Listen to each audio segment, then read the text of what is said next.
this event is called Community Resilience 2011, and it's about launching community resilience on the Isle of Wight. We've got agencies here from the Island Resilience Forum that include the police, fire, ambulance service and the council, as well as our voluntary sector partners, where we come together to plan about emergencies and risks facing us on the island. And tonight is all about getting communities involved in that and understanding what risks face their communities and what they can do about it. And we've got some advice for them as well as some presentations from our partners. So when we have adverse weather or emergencies, we think of police, coast guards, ambulance, etc. But how important are community groups then? Oh, very important.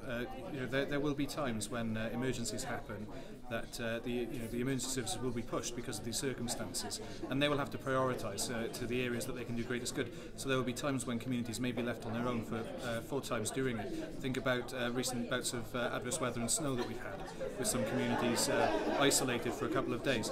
In those circumstances, it would be it's really beneficial if the community could come together, have done some planning about it, know who's who can help who out in there, who's vulnerable in the communities, and get together and get themselves out of it.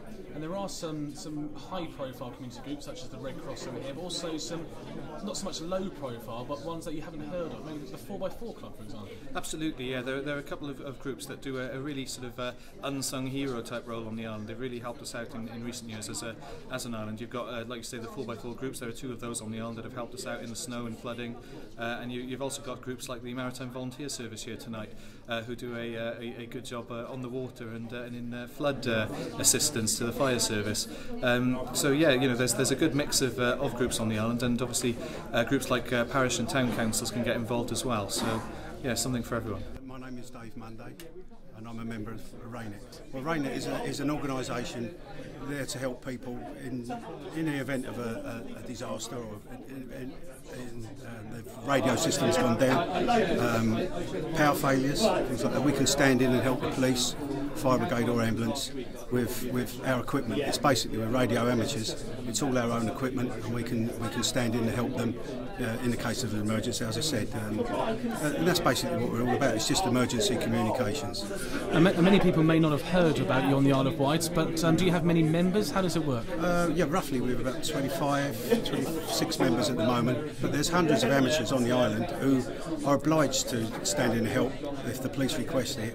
They can use them if they require it. But yes, it's a worldwide organisation, not just to the Isle of Wight. It's a worldwide organisation, running on 2 metres and on HF. So it's not just the Isle of Wight. That's what I'm trying to emphasise. David Dobson, and I'm the National Emergency Resilience Manager for the Maritime Volunteer Service. We've been going for over 15 years on the island.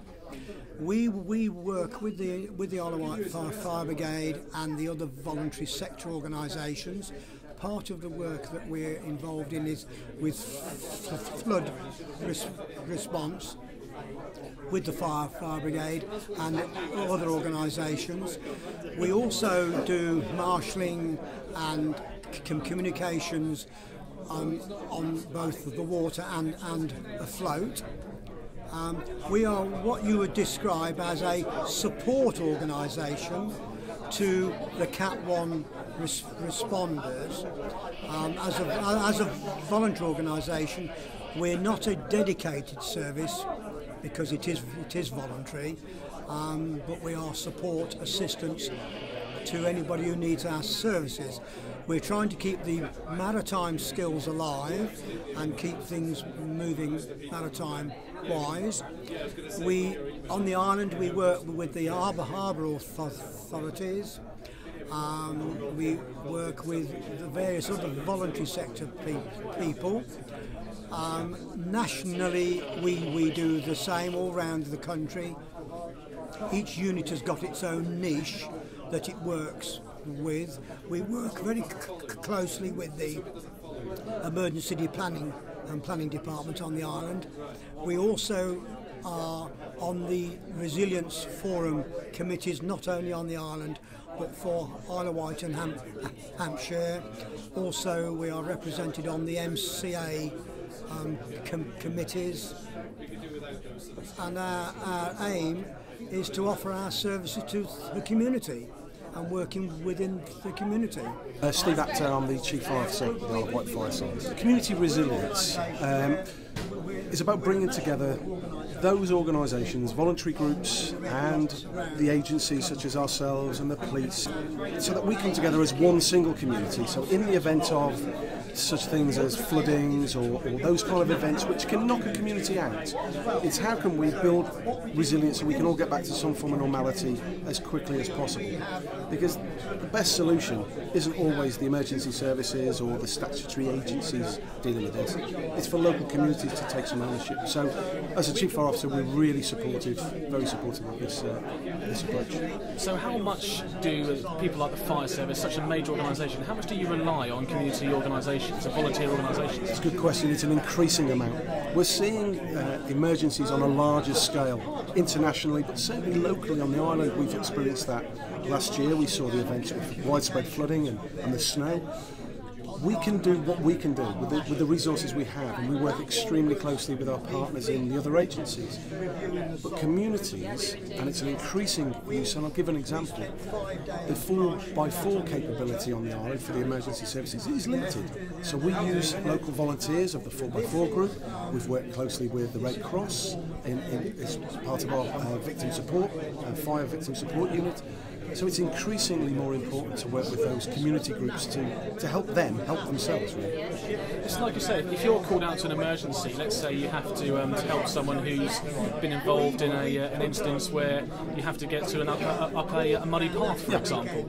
Like you say, sometimes getting a 4x4 group out could be quicker. Absolutely. But also, for those kind of rare events, and thankfully they are rare but becoming increasingly less so, I should say, is it right, do the fire service, do we as the local authority and council taxpayers keep buying things in the event of, when actually there's already a very well informed 4x4 group who we can collaborate with? That's just an example.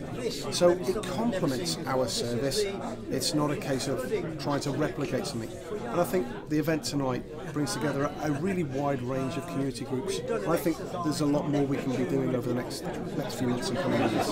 There's also a chance for the community groups who aren't so well known, because we've all heard of the Red Cross and people like that, but for example the 4x4 Club, the Maritime volunteer service behind us, it's a chance for them to take there. Absolutely. And the island, I think the island is unique, and I would say the island is unique, and I travel around the country in my job and I'm lucky. The island is unique. It's got a defined community feel, a real sense of localism, for want of a better expression. And we've got some incredible voluntary groups who are well resourced in terms of volunteers, very keen people with skills and equipment that we can tap into. And you talk about the Maritime and Volunteer Association, they are leading the way nationally. An Isle of Wight voluntary group are leading the way nationally with what is becoming an increasing issue for us. So we work extremely closely with some of these groups.